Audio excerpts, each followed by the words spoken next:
तो hello guys, welcome back to crypto cyber security. तो आज हम बात करने जा रहे हैं कंडीशनल स्टेटमेंट्स के बारे में। ठीक है, तो सबसे पहले हम बात करेंगे कंडीशनल स्टेटमेंट्स हमारी क्या होती हैं। कंडीशनल स्टेटमेंट्स हमारी होती है कि हम कोई कंडीशन दे अपने प्रोग्राम में, ठीक है, और वो कंडीशन अगर मैच होती है तो स्पेसिफिक कोड एग्जीक्यूट हो, और अगर नहीं होती है तो दूसरा कोड एग्जीक्यूट हो। ठीक है, अब कंडीशन हम दो तरीके से दे सकते हैं। सबसे पहले कि इफ और एल्स, ठीक है, कि अगर कंडीशन मैच हो तो कोड 1 एग्जीक्यूट हो, ठीक है, और अगर कंडीशन मैच नहीं होती तो कोड 2 एग्जीक्यूट हो। ठीक है, तो अगर हम इसको प्रोग्राम में अगर लिखना चाहें तो हम वो कैसे लिख सकते हैं वो देख लेते हैं एक बार।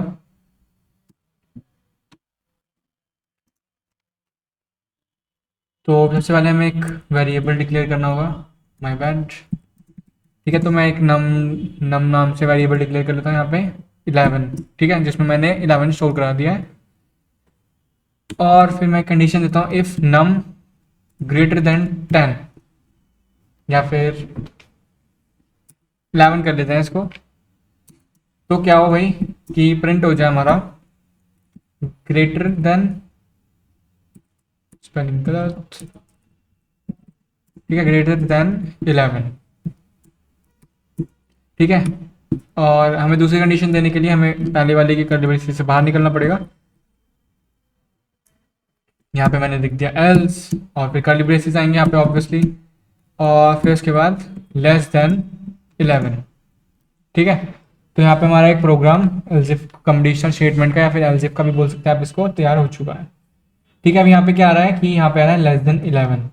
अब इसको हम देखेंगे कि इसको हम कैसे ठीक कर सकते हैं। अभी फिलहाल के लिए मैं यहाँ पे अगर 12 कर दूँ तो ये ग्रेटर देन बोल रहा है। अगर मैं इसको 10 कर दूँ तो ये लेस देन 11 बोल रहा है। ठीक है, अब बात आती है कि मैंने इसको 11 लिखा था तो ये लेस देन 11 क्यों बोला, क्योंकि ये जो था इस कंडीशन में मैच नहीं हुआ तो वो डायरेक्ट यहाँ पे आ गया। ठीक है, तो हमें करना है इसको फिक्स। तो उसके लिए हमारी एक और कंडीशन होती है, हमारी कंडीशनल स्टेटमेंट, जो कि होती है एल्स इफ की। ठीक है, तो एल्स इफ लिख देंगे हम यहाँ पे बस, और ये कंडीशन बन जाएगी। ठीक है, तो यहाँ पे हम उसको कंडीशन स्पेसिफाई कर देंगे। यहाँ पे हमने कंडीशन भी स्पेसिफाई कर दी, और अब इस केस में हम यहाँ पे एल्स में दे सकते हैं कि जो नंबर है वो 11 है। ठीक है, तो यहाँ पे मैं नंबर इज इक्वल टू 11 लिख दूंगा। और यहाँ पे मैं अगर चेक करूँ तो यहाँ पे आप देख सकते हैं कि अभी नंबर इक्वल्स टू 11 आ रहा है, और मैं इसको 12 कर दूँ तो ये ग्रेटर आना चाहिए। ठीक है, ग्रेटर आ रहा है एकदम सही। और मैं इसको अगर 11 से कम कर दूँ तो ये 9 हो जाएगा। ठीक है, सॉरी, ये लेस देन 11 हो जाएगा। ठीक है, तो अब हम कुछ प्रोग्राम्स लिख लेते हैं कंडीशनल स्टेटमेंट पे बेस्ड। तो हम जरा कुछ कंडीशनल स्टेटमेंट्स के बेस पे कुछ प्रोग्राम्स लिख लेते हैं। ठीक है, तो पहले मैं इसको कमेंट आउट कर देता हूँ। और सबसे पहले हम लिखते हैं फिज बस के ऊपर। ठीक है, कि फिज बस प्रोग्राम आप लोगों ने, अगर आपने कोई और सी प्रोग्राम में लैंग्वेज की हुई है तो चांसेस होते हैं कि आपने पहले से किया हुआ हो। ठीक है, तो फिज बस में हमारा क्या होता है कि अगर जो नंबर है, ठीक है, डिविजिबल बाय 3 होता है तो हम प्रिंट करते हैं फिज। ठीक है, और अगर आपका जो नंबर है वो डिविजिबल बाय होता है 5 तो हम करते हैं प्रिंट बज। तो एक बार इसे करके देख लेते हैं।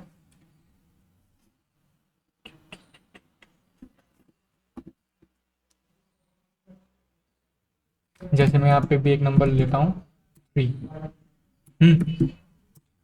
तो अब यहाँ पे मैंने क्या किया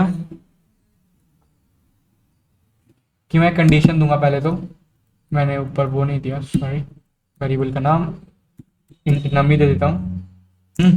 इंट नम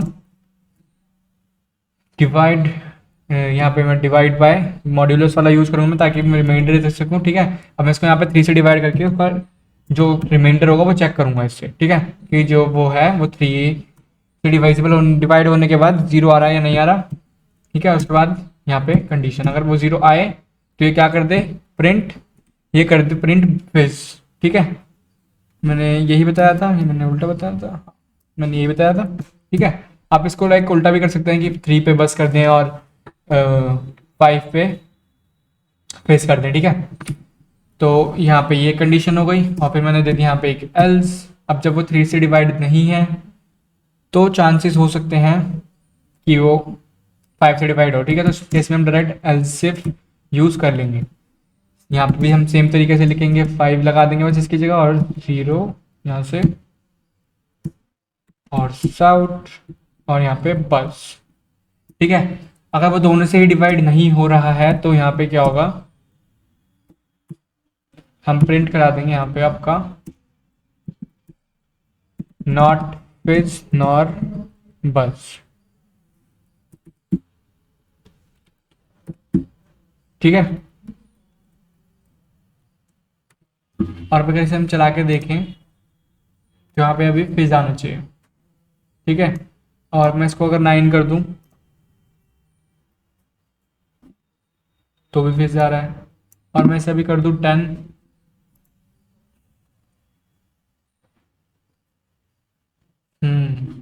और अब अगर मैं इसको 15 कर दूं तो क्या आएगा, यहाँ तो फिज आ रहा है लेकिन ये तो 5 से भी डिविजिबल होता है, ठीक है। तो इसको भी हम फिक्स कर लेते हैं एक बार। अब सबसे पहले क्या होगा यहाँ पे कि हम चेक कर लेंगे कि जो नंबर है वो 3 से डिविजिबल है या नहीं है,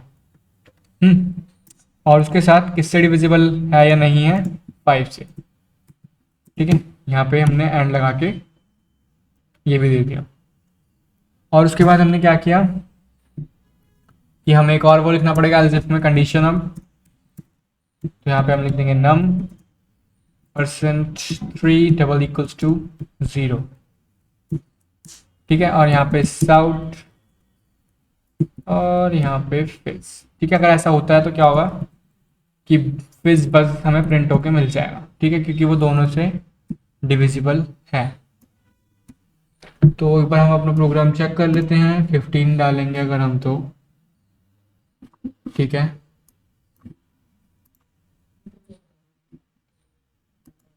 और 9 डालेंगे अगर बस तो फिज आना चाहिए, ठीक है ये भी। और अगर हम बस 10 डालें तो ठीक है, ठीक है। तो हमारा एक प्रोग्राम हो चुका है। अब इसको हम फिलहाल के लिए कमेंट कर लेते हैं क्योंकि हमें भी एक दो प्रोग्राम और करके देखेंगे।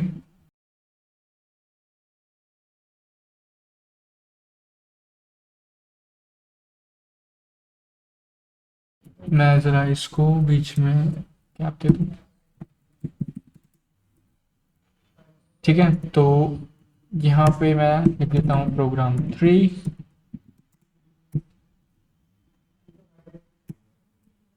तो हम जो प्रोग्राम लिखने वाले हैं वो है हमारा लीप ईयर का, ठीक है, कि हम लीप ईयर चेक करेंगे। मैं एक बार लिख भी देता हूँ। जब लीप ईयर पहले तो हम बात करें ना कि कब आता है, ठीक है। लीप ईयर हमारा हर 4 साल बाद आता है। तो हम क्या करेंगे कि हमारे जो भी नंबर होगा हम उसको 4 से डिवाइड करके देखेंगे, ठीक है। और वो 0 उसका रिमाइंडर आता है या नहीं आता, और साथ ही साथ हम उसको डिवाइड करके देखेंगे 100 से, ठीक है। और ऑब्वियसली हम उसमें मॉड्यूलस का यूज़ करेंगे और उसका जो वो भी रिमाइंडर है वो 0 नहीं होना चाहिए, ठीक है। या फिर हम एक और कंडीशन लगा देंगे जो कि हमारी और की होगी। उसमें हम क्या चेक करेंगे कि वो 400 से डिवाइड हो रहा है या नहीं हो रहा, ठीक है। तो हम ऐसे एक अभी प्रोग्राम अब लिखेंगे। तो एक बार इसको करके देख लेते हैं। अब यहाँ पे हम एक वेरिएबल फिर से ले लेंगे इंट वाई आर के नाम से 2004 लिख देता हूँ मैं इसमें, या फिर 2004 नहीं 2024 ले लेते हैं, हाँ। और हम एक बूलियन वैल्यू लेंगे इस बार। इसका हम वेरिएबल का नाम दे देते हैं इस लीप ईयर, ताकि हमें याद रखने में आसानी रहे। या फिर एक सेकंड दीजिएगा, इसको हम कर देते हैं LY, ठीक है, शॉर्ट। अब यहाँ पे हम पहले चेक करेंगे कि वो 4 से डिवाइड है या नहीं है, ठीक है। हमने ये लिख दिया। और साथ ही साथ हम चेक कर लेंगे यहाँ पे कि वो 100 से डिवाइड है या नहीं है। ओके, मैंने एक गड़बड़ कर दी यहाँ पे, मेरे को LY लिखना था, मैंने YR लिखना था, सॉरी। और यहाँ पे फिर मैंने लगा the conditional statement, conditional operator sorry, और यहाँ पे फिर ईयर मॉड्यूलस 400 इक्वल्स टू 0, ठीक है। और उसके बाद ये यहाँ पे खत्म। अब इसका जो भी आउटपुट होगा वो ट्रू या फॉल्स में आएगा। तो यहाँ पे हम लिख देंगे इफ, अभी हम यहाँ पे चेक करेंगे एल वाई। अब यहाँ पे क्या है कि ये अगर ट्रू होगा, ठीक है, तो हमारा ये प्रिंट हो, क्या प्रिंट हो कि ईयर प्रिंट हो, और कॉन्कैटिनेट कर देंगे हम इसको किससे,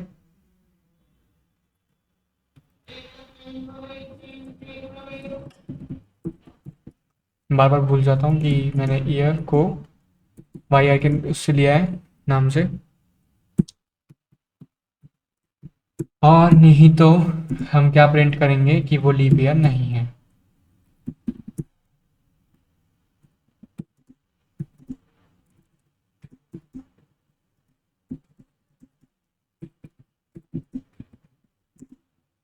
ठीक है, तो एक बार हम इसे चला के देख लेते हैं। हम यहाँ पे क्या बोल रहे हैं, 2024 इज लीप ईयर।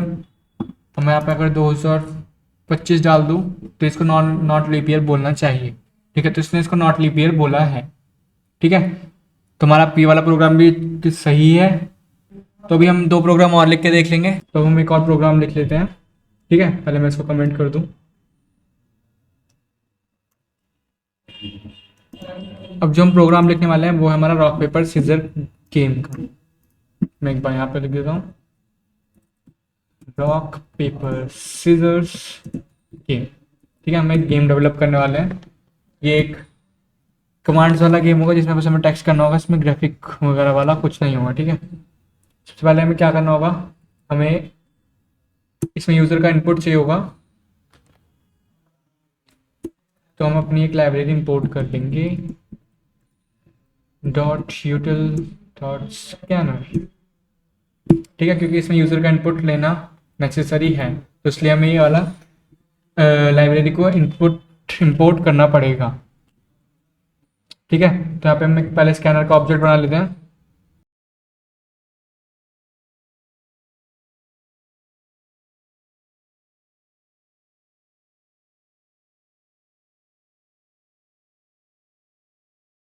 यहाँ पे मैंने एक स्कैनर का ऑब्जेक्ट बना लिया, ठीक है। और उसके बाद हम क्या करेंगे कि हम एक प्रॉम्प्ट दे देते हैं यूज़र के लिए, let's play rock paper scissors, ठीक है। ये थोड़ा सा अच्छा सा लग रहा है, तो मैं इसको ज़रा इन सबके फर्स्ट लेटर कैपिटल कर देता हूँ यहाँ पे। और फिर हम एक और चीज़ प्रिंट कर देंगे यहाँ पे कि अब यूज़र को जो टाइप करना हो, ठीक है, उसके लिए एक प्रॉम्प्ट।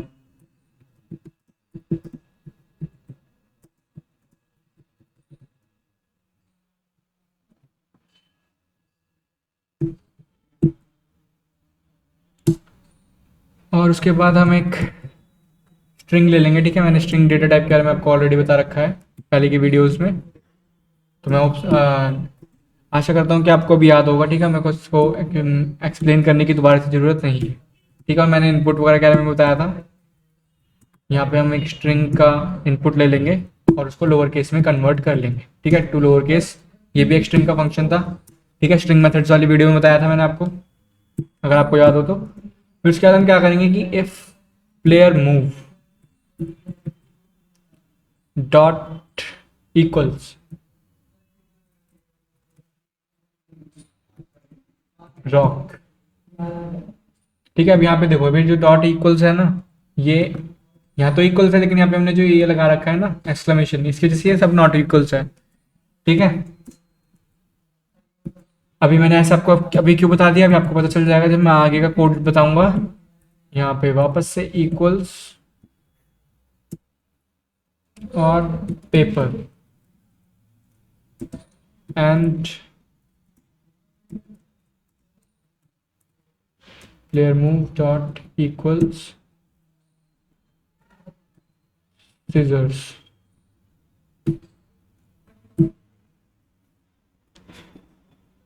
ओके, तो यहाँ पे गड़बड़ हुई है, मैंने पेरेंथीसिस गलत जगह बंद कर दिया था। ठीक है, अगर अगर ऐसा सब होता है तो क्या होना चाहिए मेरा, मेरा प्रिंट होना चाहिए कि invalid move, please enter rock paper और सीजर्स। ठीक है भाई।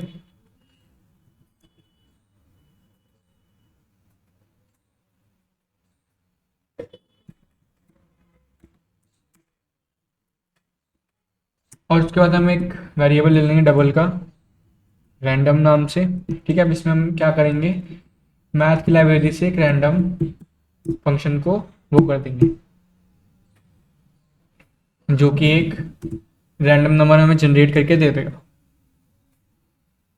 ठीक है, और फिर हमें एक दोबारा से स्ट्रिंग बनानी पड़ेगी यहाँ पे कंप्यूटर के मूव के लिए, जो कंप्यूटर चुनेगा। अब यहाँ पे हम क्या करेंगे कि हम रैंडम नंबर के हिसाब से कंप्यूटर के मूव को डिसाइड कर लेंगे। ठीक है, if random one equals one, या फिर ये। ठीक है, तो कंप्यूटर मूव क्या होगा, रॉक।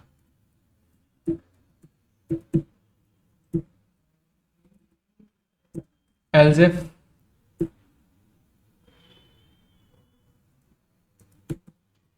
रैंडम जो है हमारा वो टू, ठीक है, कुछ ऐसा हो उसका आउट, तो क्या हो हमारा, तो हमारा पेपर।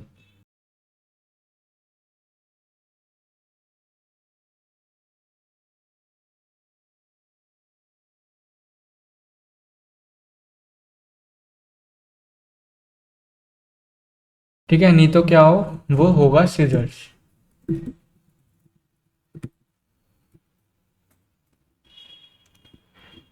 और उसके बाद हमें क्या मिल जाए, हमें एक प्रॉम्प्ट मिल जाए यहाँ पे,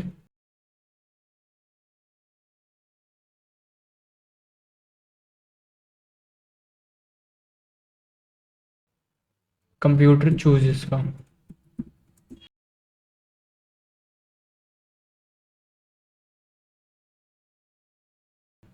ठीक है, कंप्यूटर मूव, और उसके बाद प्लेयर मूव। अब हमें चेक करना होगा क्योंकि कि जो उसके हैं, ठीक है, कि रॉक अगर वो प्लेयर का मूव है और कंप्यूटर का मूव सीजर से, तो कौन जीतेगा, इसे हमें कंडीशंस देनी पड़ेंगी। यहाँ पे rock and computer move equals scissors. ठीक है, यहाँ पे मैं और दे दूंगा, और के बाद मैं कंडीशन बाकी की नीचे लिख देता हूँ।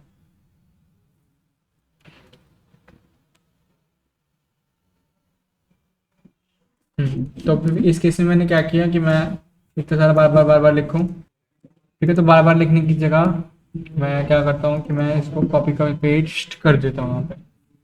ठीक है, पेपर कर दिया इसको यहाँ पे, और इसको यहाँ पे कर दिया रॉक। ठीक है, और एक और कंडीशन दे देते हैं यहाँ पे इसको भी। फिलहाल के लिए यहाँ पे कुछ एरर दे रहा है हमें, अनएक्सपेक्टेड टोकन। अभी देखते हैं कि ये क्या बोलना चाह रहा है।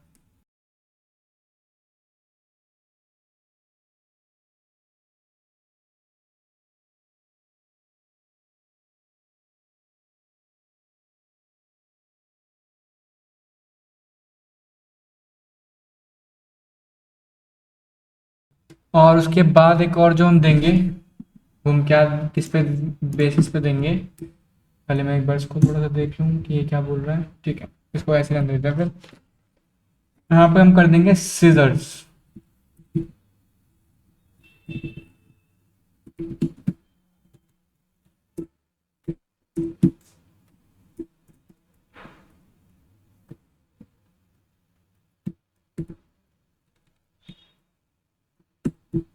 और कंप्यूटर का मूव क्या हो, पेपर।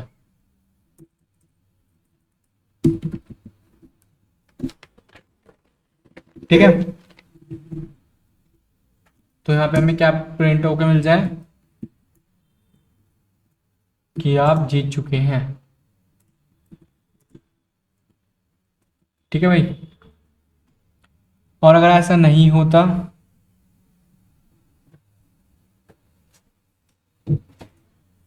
तो हमें क्या प्रिंट होके मिल जाए, ये कौन से का है, ये इसी का है। ठीक है, तो यहाँ पे हमें एक एलजेब्रा की वो दे देते हैं कि player move equals computer move south it's a tie. ठीक है, कि अगर दोनों का इक्वल होगा तो वो टाई हो जाएगा, तो इसलिए यहाँ पे हमने एक टाई दे दिया। अब एक और कंडीशन में नहीं है कि आप सिर्फ जीतेंगे या टाई ही थोड़ी ना हो सकता है, आप हार भी तो सकते हैं। तो यहाँ पे हम एक एल्स की कंडीशन दे देंगे, साउथ यू लूज करके। ठीक है, और यहाँ पे एक वार्निंग दे रहा है फिलहाल ये, इज ऑलवेज फॉल्स। ठीक है, तो ये ठीक है यहाँ पे। और यहाँ पे एक और गलती है कि मैंने एक ब्रैकेट बंद नहीं किया। ठीक है, तो एक बार हम इसे रन करके देख लेते हैं। ठीक है, तो यहाँ पे आ गया, मैंने यहाँ पे रॉक लिखा, कंप्यूटर चूजेस सीजर्स, और यहाँ पे मैं हार गया। मैं बार बार एक बार रॉक ही लिख के देखता हूँ। ठीक है, कंप्यूटर ने फिर से सीजर्स चुन लिया और मैं फिर से आ गया। और यहाँ पे मैं ले लेता हूँ पेपर, कंप्यूटर ने फिर से सीजर्स लिया और मैं फिर से हार गया। और मैंने अब सीजर्स लिया तो उसने अब रॉक ले लिया। ठीक है, और मैं फिर से हार गया। कंप्यूटर मुझे जीतना नहीं दे रहा।